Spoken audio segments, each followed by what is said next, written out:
Pai do Senhor Jesus, meus irmãos, aqui é o evangelista Jefferson Vicente, para mais uma prela da nossa revista da editora Betel. A nossa lição de hoje é a lição de número 12, cujo título é O amor a Deus e ao próximo, construindo relações baseadas na verdade, bondade e misericórdia. Irmãos, nesse nosso encontro de hoje, nós vamos falar sobre o amar a Deus e o amar ao próximo. Eu confesso para os irmãos que eu tenho dificuldade para gravar lições muito parecidas com lições que eu gravei recentemente, porque eu fico tentando descobrir assuntos novos, aí eu revejo o que eu já gravei, e aí, meus irmãos, eu entro numa espiral de procrastinação para tentar fazer algo novo, e no final das contas, irmãos, eu percebi que eu não preciso. Como na lição de número 12 do segundo trimestre, ou seja, exatamente há 6 meses atrás eu falei sobre o amor ao próximo, hoje eu vou focar no amor de Deus e vou colocar aqui na descrição do vídeo um vídeo maravilhoso de 36 minutos que fala exclusivamente do mandamento de amar ao próximo. Então, eu vou disponibilizar para os irmãos, não deixem de assistir para a sua aula ficar completa. Então, nosso foco aqui será o amar a Deus. Amém? Vamos iniciar então. Amar a Deus, Deuteronômio capítulo 6, versículo 5. Ame o Senhor, o seu Deus, de todo o seu coração, de toda a sua alma e de todas as suas forças. Em primeiro lugar, ame. Ame aqui está no imperativo, ou seja, é uma ordem. Deus está mandando. Me amem. É uma ordem que eu estou dando para vocês. Isso aqui é um mandamento, tá, irmãos? E a primeira coisa que a gente precisa destacar quando a gente fala acerca do mandamento do amor é que se o amor, como propõe, ou como tenta enfatizar o movimento romântico, o movimento ali do século XVIII, XIX, que busca apresentar o amor como um sentimento arrebatador, confundindo muito o amor com a paixão. Se o amor fosse um mero sentimento, nós não poderíamos conceber a possibilidade de um mandamento para amar, porque nós não controlamos os nossos sentimentos. É claro, irmãos, que nós somos capazes de induzir sentimentos. A neurociência, ou as pesquisas da área da neurociência já comprovam isso, da área de psicologia aplicada também, de que você consegue sim induzir alguns sentimentos em você próprio.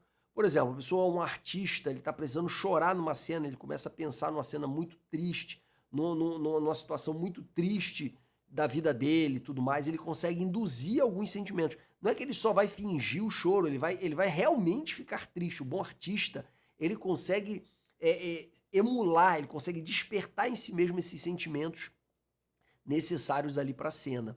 Também fizeram uma grande pesquisa com pessoas dentro de uma sala, em 2 salas diferentes, e para um grupo pediram para elas fazerem um sorriso, forçarem um sorriso de 1 minuto ou 2, eu não lembro exatamente o tempo, e depois perguntaram como elas estavam se sentindo. Para outro grupo não falaram nada, e perguntaram como elas estavam se sentindo. O grupo que forçou o sorriso estava um percentual bem mais alto de resposta de que estava se sentindo feliz do que o grupo que não foi induzido a forçar um sorriso durante aquele período. Então, aquela pesquisa mostrou que é possível sim, nós somos capazes de induzir certos sentimentos. Então a gente tanto pode induzir de uma certa maneira sentimentos em nós mesmos, como também, principalmente, podemos cumprir o mandamento do amor no seu sentido objetivo, ou seja, no seu sentido não sentimental. E aí quando eu falo de cumprir o mandamento do amor no sentido objetivo, eu estou falando de atitudes. Tá? Quem ama, cuida. Quem ama, corresponde. Quem ama, atende. Quem ama, quer estar junto. Então, todas as vezes que a gente se esforça para fazer tudo isso em nome do amor, nós já estamos amando, mesmo que não haja em nós esse sentimento. Eu tiro por mim. Quantas e quantas vezes, à noite, as minhas filhas estão prestes a dormir, e eu tô ali no celular, tô ali na TV, tô ali fazendo alguma coisa do meu interesse, mas eu sei que eu tenho que levá-las para a cama, ler uma história bíblica, orar com elas, esperar a pequenininha dormir, que ela sempre pede para eu ficar pro lado dela. Então, isso ali, para mim, eu não faço porque eu quero, porque eu tô apaixonado, porque eu amo fazer. Faço nada, irmãos. Eu só faço porque eu sei que eu tenho que fazer. Porque o meu papel de pai é orientar, instruir, pregar a palavra, orar junto com elas. Quer dizer, ser um sacerdote do meu lar. Hoje de manhã eu tive que matar um rato, correr atrás do rato. Eu tenho um nojo absurdo de rato. Eu não tenho medo, mas eu tenho um nojo muito grande. E tive que matar o rato. Não fiz porque eu queria fazer. Eu fiz porque eu tinha que fazer, certo? Então, Tem coisas que a gente não faz apenas porque quer, porque a gente está cheio de sentimento. A gente faz simplesmente porque tem que fazer. E todas as vezes que essas coisas que nós fazemos são coisas relacionadas ao mandamento do amor, nós já estamos amando no sentido objetivo da expressão. Outra coisa, não é só ame a Deus. Ame de todo o seu coração, sua alma e suas forças. Quer dizer, não é só ame, é ame de todo. O que esse todo significa? Em primeiro lugar, ele significa intensidade. É ame muito, ame de verdade. A Bíblia fala que Deus procura os verdadeiros adoradores que o adoram em espírito, lá do fundo do mais profundo do seu ser. E em verdade, ou seja, sem fingimento, com sinceridade. Então, essa adoração ela tem que ser uma adoração intensa, que você arranca do mais profundo do seu coração. Da mesma forma, o amor ele tem que ser intenso. Não pode ser um amor superficial apenas. Ah, eu gosto de Deus como eu gosto de sorvete. Não, não é assim. Outra coisa, e eu acho que esse é o sentido principal, ele tem que ser um amor com inteireza, com integralidade. É um amor que não divide o coração com mais ninguém. Jesus falou, aquele que ama pai, filho, filha, marido, mais do que a mim, não é digno de mim. O próprio Deus, irmãos, ele falava para Israel o tempo todo, vocês não podem me servir e servir aos outros deuses. Eu sou um Deus ciumento. E aí todas as vezes que surgia um rei de Israel que afastava, que repelia a idolatria, o texto bíblico dizia, e Davi amou a Deus ou serviu a Deus de todo o seu coração, ou seja, ele não dividiu o seu coração. E Ezequias, depois de fazer a limpa nos lugares altos, nos lugares de idolatria de Israel, a Bíblia vem falando que ele amou a Deus de todo o seu coração, que Josias amou a Deus de todo o seu coração. E ali essa expressão, ela significa que essas pessoas, elas não aceitaram dividir o coração, os seus corações e o coração da nação com outros deuses. Eles buscaram estabelecer uma adoração exclusiva ao Senhor. E isso era servir a Deus de todo o seu coração. Então, amar a Deus de todo o coração é ter esse coração exclusivamente em Deus, pelo menos como prioridade, pelo menos como número um, pelo menos como fonte de razão de existência e sentido. Esse lugar só pode ser ocupado por Deus e por mais ninguém. Eu acho que a gente enfatizou bastante isso quando falamos acerca de idolatria. Essa inteireza de coração, não pode ser um amor dividido, tem que ser um amor inteiro, tem que ser todo o nosso coração. Claro que cabe outras pessoas no nosso coração também, né, irmãos? Mas no trono, não. No trono, como razão da existência, só cabe um. Depois vem o todo o quê? Primeiro, todo o coração. Quando a gente fala de todo o coração, a gente está falando de sentimentos e emoções. Irmãos, a gente não pode servir a Deus apenas no sentido formal da expressão, de sentar lá no culto, fazer os cânticos com a comunidade, fazer aquele culto protocolar. Não, irmãos, Deus quer as nossas afeições. Ele também quer as nossas emoções. É óbvio que ele não quer um culto exclusivamente emocional, porque ele diz todo o coração, mas ele também diz toda a alma. A alma já fala de mente, já fala de intelecto. A alma já atrai o nosso relacionamento com Deus para o ordinário. Quando a gente fala de todo o coração, a gente está falando de buscar no extraordinário. É quando você faz aquela campanha de oração, de tantas madrugadas. É quando você faz aqueles desafios de jejum, que você decide jejuar 2 dias, 3 dias. É aquela busca intensa, extraordinária, que se você viver sempre assim, você morre, certo? Você não dá para viver sempre no extraordinário no seu relacionamento com Deus, porque Deus, irmãos, ele é tão extraordinário, e você vê tanta coisa louca na Bíblia, no bom sentido da expressão, que não dá para você andar nessa frequência o tempo todo, certo? Então você tem que sim amar Deus de todo o seu coração, no sentido de sentimentos e emoções, mas também tem que amar de toda a sua alma. Aqui já fala das disciplinas espirituais, do estudo das escrituras, de uma vida de devoção em casa, ter o seu devocional, sua oração, o seu momento de adoração particular com Deus, na calmaria, no silêncio, na tranquilidade, no quarto. Então, irmãos, aqui o amor a Deus de todo o coração fala mais desse amor extravagante, desse amor carregado de sentimentos e emoções. Já o amor de toda a alma fala mais do amor do intelecto, das disciplinas espirituais, da frequência regular nos cultos, fala de um amor mais ordinário, mais mãe que todo dia troca a fralda do filho e dá o mamar e faz a papinha e protege, cuida ali no ordinário, sem se apaixonar, sem ver estrelas, sem ouvir música de fundo, nada disso. só cuidando todos os dias. Então, amar de toda a alma é esse amor ordinário do dia a dia. E, por fim, amar com todas as suas forças. Gaste-se e deixe-se gastar por amor a Deus. E amar a Deus, irmãos, é necessariamente amar os seus filhos, porque, como vocês sabem, Jesus falou, o maior mandamento é amar a Deus, mas um mandamento semelhante a este é amar o próximo. Não tem como se amar a Deus sem amar o próximo. João fala sobre isso. Aquele que diz que ama a Deus e odeia o seu irmão é mentiroso, certo? Então, irmãos, a principal maneira de se agradar um pai é cuidando bem dos filhos dele. É cuidando das pessoas que esse pai ama. Então, quando a gente cuida dos filhos de Deus, nós estamos amando a Deus. Outra coisa, nós devemos amar a obra de Deus. Nunca confunda, irmãos, os filhos de Deus com a obra de Deus. Às vezes parece a mesma coisa, mas não é. Amar pessoas e amar a obra são coisas distintas. E aqui eu estou usando a obra de Deus não no sentido bíblico. No sentido bíblico, amar a obra de Deus é amar as pessoas. Porque a obra de Deus é esta: revelar ao mundo que o Pai enviou o Filho. Essa é a obra do Pai, que creiam no Filho. Certo? Então, nesse sentido, é amar as pessoas. Mas, aqui eu estou falando na obra de Deus na parte de estrutura, que é a estrutura necessária para a gente cuidar das pessoas. Certo? É varrer o templo, que a gente chama de templo, né, que é o salão de reunião. Às vezes, trabalhar na cantina, porque aquele dinheiro da cantina vai ser utilizado, por exemplo, para missões, para ajudar o departamento na hora da festividade, para cuidar de um necessitado. Então, a gente precisa amar as coisas do Senhor. Amar as coisas do Senhor. Quando Ana pediu um milagre de Deus, que foi o seu filho, o filho do milagre, que era Samuel, ela disse, se o Senhor me der um filho, eu te devolverei, eu te entregarei para servir na sua casa.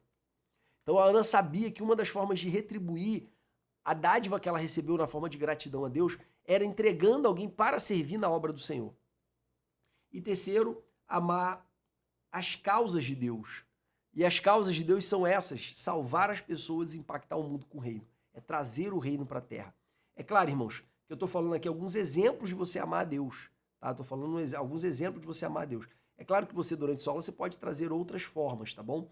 Mas você pode amar a Deus diretamente, ou pode amar a Deus amando os seus filhos e cuidando deles, amando a obra do Senhor e também promovendo a causa de Deus no mundo, que é levando salvação e também o impacto do reino de Deus entre os homens. É trazendo na maior medida possível o reino que um dia viveremos em plenitude no futuro.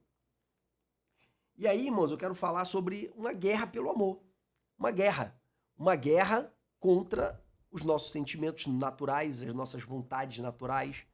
Amar a Deus significa ter comportamentos de amor em relação a Deus, e comportamentos demandam renúncia. Amar a Deus, irmãos, é uma guerra. Quantas vezes você sabe que precisa jejuar e você não jejua? Você precisa ter mais disciplina de oração e você não se esforça o suficiente. Você precisa ler mais a Bíblia e você não se dedica como deveria. Então a gente tem que encarar esse amor a Deus como mandamento, mas também como uma guerra. Há uma batalha que a gente tem que vencer todos os dias. Porque a nossa carne, irmãos, ela não quer amar a Deus. Ela não se inclina, ela se inclina para as obras da carne, ela não se inclina para as coisas do Espírito. Então a gente precisa entrar nessa guerra. Lembrando sempre que quem vai nos direcionar nessa guerra é o Espírito, porque a gente cumpre a obra do Espírito, ou o fruto do Espírito, sendo guiado por ele, certo? Mas a gente tem que encarar isso como uma guerra. E aí eu quero falar para você de algumas práticas que facilitam o nosso amor a Deus. Em primeiro lugar, conheça a Deus, irmãos. Não há ninguém mais extraordinário do que Deus. Conhecer a Deus, irmãos, é sempre uma inspiração para amá-lo. Quando você conhece o caráter de Deus, os atributos morais de Deus, a justiça, a misericórdia, o amor, um Deus que trabalha por aqueles que nele esperam. E aí você começa a imaginar o quanto Deus é extraordinário, grandioso, majestoso, o quanto ele poderia existir sem nem dar conta da nossa existência, e mesmo assim ele trabalha por aqueles que nele esperam. Você começa a fazer inferências acerca da fidelidade de Deus. A Bíblia diz que se com ele morrermos, com ele viveremos, se com ele sofrermos, com ele reinaremos, se o negarmos, ele até nos negará, mas se formos infiéis, não importa. Ele permanece fiel, porque ele não pode negar-se a si mesmo. Quando eu lembro que nada que eu faça pode fazer Deus se tornar infiel a si próprio, a sua palavra, a tudo aquilo que ele propôs fazer e os seus planos. Quando eu penso nisso, irmãos, e vejo que a minha infidelidade não afeta, a minha injustiça não afeta Os meus pecados não afetam a fidelidade dele. Diferentemente do ser humano, se você tem um amigo de trabalho que te passa a perna, a tendência é você não querer nem mais se relacionar com ele, nem trabalhar junto no mesmo setor você vai querer mais. Uma pessoa que às vezes foi vítima, de repente, de um relacionamento conjugal, de um namoro, e tomou um chifre e foi zombado pelas outras pessoas e sentiu vergonha, humilhação, constrangimento, sem falar na dor da traição. E essa pessoa, de repente, não quer mais se relacionar com essa pessoa porque não confia mais. E a gente vacila com Deus direto e mesmo assim ele permanece fiel. Ele permanece fiel porque ele disse, filhinhos, não pequeis, mas se vocês pecarem, vocês terão um advogado, Jesus Cristo justo. Quer dizer, ele continua fiel a essa palavra, essa proposta de redenção, de perdão. Eu estava ouvindo alguém comentar uma frase de Chesterton que a igreja, quer dizer, o cristianismo nada tolera, mas tudo perdoa. Enquanto o mundo tudo tolera, mas nada perdoa. É o oposto. Então a igreja nada perdoa, nada tolera, mas tudo perdoa. Quer dizer, a gente tem uma lista de coisas que a gente sabe que é obra da carne, que a gente não tem que fazer. Mas, por outro lado, a gente perdoa. Deus perdoa. Porque o caráter de Deus é o caráter de perdoador. Por outro lado, o mundo, que parece que tolera tudo, não perdoa nada. É ressentimento, é ódio, é amargura, cancelamento. Então, queridos, conheça a Deus, conheça o caráter de Deus. Isso vai facilitar demais a tua vida nessa tarefa de amor. Segunda, lembre-se que primeiro ele amou a nós. Isso também nos inspira, irmão. João fala sobre isso. Ó. Foi assim que Deus manifestou seu amor entre nós. Ele nos enviou seu Filho unigênito ao mundo, para que pudéssemos viver por meio dele. Nisto consiste o amor, não em que nós tenhamos amado a Deus, mas em que ele nos amou e enviou seu Filho como propiciação pelos nossos pecados. Ele me amou primeiro. Não tem uma música do Morada que diz: ele me amou primeiro, ele me amou primeiro. Aí vem o versículo 9. Nós amamos porque ele nos amou primeiro. E aí vem a outra parte da música. E eu amarei para sempre. Então saber que ele me amou primeiro me inspira a amá-lo também. Lembre-se de tudo que ele fez por nós, que ele fez por você, que ele fez na sua vida. Traga à memória tudo aquilo que o Senhor já fez por você. Conhecê-lo, que eu já antecipei, né? Acabou que eu não li aqui, eu só circulei. Mas conhecê-lo e busca a sua presença. Quanto mais cheio do Espírito Santo você for, irmão, mais você vai ficar apaixonado por Deus. Ô presença maravilhosa, ô presença extraordinária, ô presença deliciosa. Quanto mais contato, mais amor a gente vai nutrir pelo nosso Deus. E segunda parte, amor ao próximo. Essa segunda parte aqui, irmãos, eu não vou ministrar para vocês. Essa segunda parte aqui eu gravei um vídeo de 36 minutos, tá curto. Se somar com esse aqui não dá nem uma hora. Tá? Aqui tá tão completo, tá tão bom, que eu acho que seria um desperdício de tempo e provavelmente eu não conseguiria alcançar de fazer algo daquele nível para vocês. Eu vou colocar aqui na descrição do vídeo. Você clica nele e assiste a parte do amor ao próximo. Você que já assistiu antes, vai ser um bom momento para relembrar. Você que ainda não assistiu, eu tenho certeza que vai te edificar demais. Eu assisti o vídeo e falei, meu Deus, eu não vou conseguir gravar um vídeo desse novo, não. É melhor eu colocar para os irmãos assistirem. Tá bom, meus irmãos? Que Deus abençoe tua vida, abençoe tua aula. Feliz Natal para você, Feliz Natal para tua família, Feliz Natal para tua igreja, para tua classe. Que Deus abençoe vocês em nome de Jesus.